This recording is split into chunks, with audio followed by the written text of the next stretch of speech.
Bonjour ou bonsoir, tout dépend à quelle heure vous écoutez ce podcast de l'Odigimédia.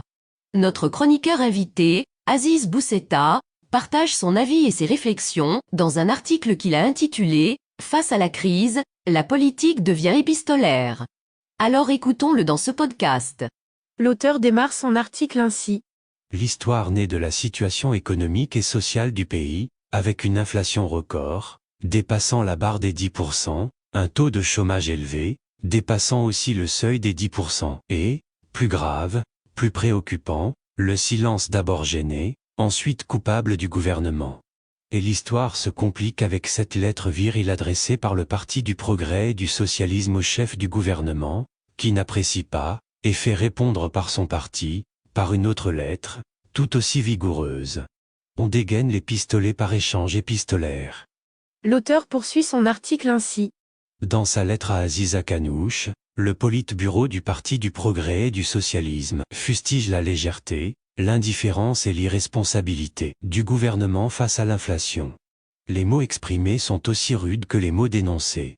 Le Parti du Progrès et du Socialisme poursuit en reprochant au gouvernement d'avoir complètement renié le nouveau modèle de développement, et prend comme témoin Banque Al-Maghrib, le Conseil économique, social et environnemental et le HCP qui disent, globalement, la même chose.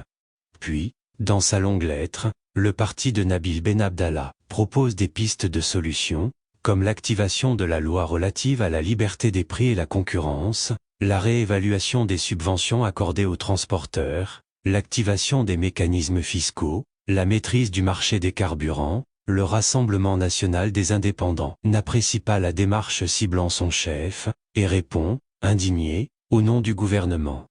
Pour faire court, le gouvernement reste sur son programme initial, campe sur ses positions, impute l'origine de tous nos maux à la guerre en Ukraine, aux retombées de la crise sanitaire et au changement climatique. Le Rassemblement national des indépendants se félicite de l'institutionnalisation du dialogue social, alors que le dit dialogue est à l'arrêt pour cause de syndicats en colère et de patronat dans le doute. Le reste, c'est du blabla comme seul le Rassemblement national des indépendants peut en faire, fait de déni, de condescendance et d'un extraordinaire manque de sens politique.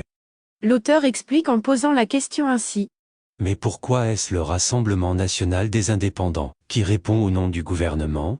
Entre les ministres de souveraineté, régaliens, qui ne dépendent pas de M. Akanouche et les ministres des autres partis, agissant au figuré ou comme figurants, le Rassemblement national des indépendants ne dispose même pas du quart de l'effectif, et même ce quart est étroitement marqué au corps, par d'autres ministres ou de très hauts fonctionnaires, très judicieusement placés là. Alors pourquoi est-ce le Rassemblement national des indépendants qui répond?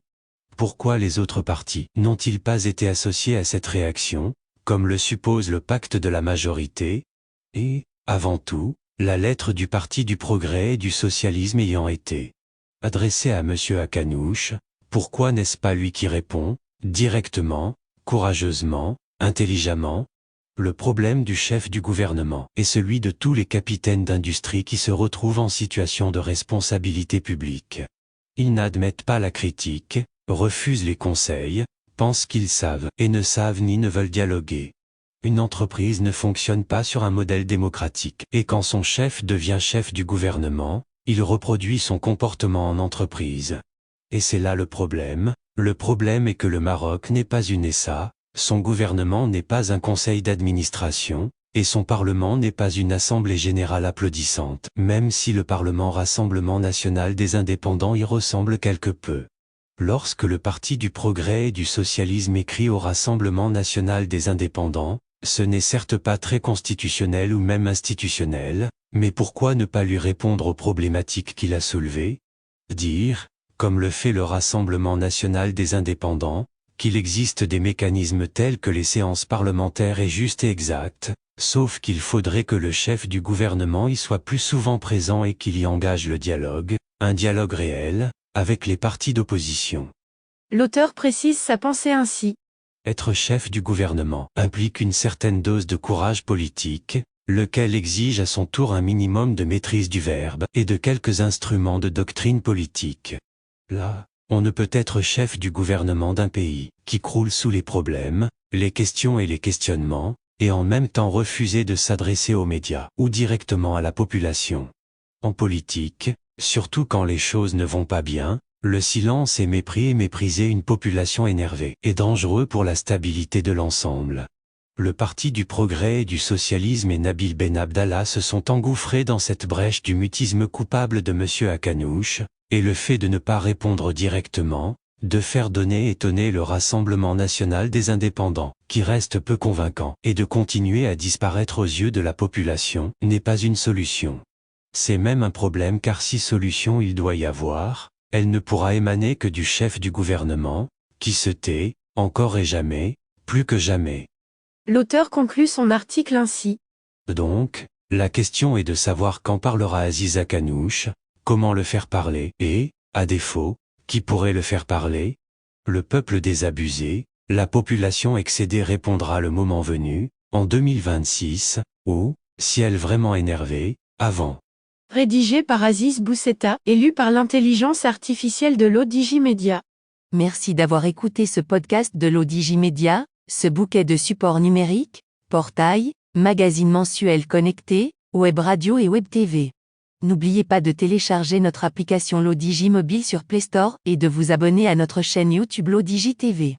Vous pouvez, aussi, nous suivre sur nos réseaux sociaux, Instagram, Facebook, TikTok, LinkedIn et Twitter. Ou encore, vous inscrire sur notre newsletter quotidienne à partir du portail lodigi.ma. Alors, on se dit au prochain podcast de nos chroniqueurs invités. Et à très bientôt, si et seulement si vous le voulez bien.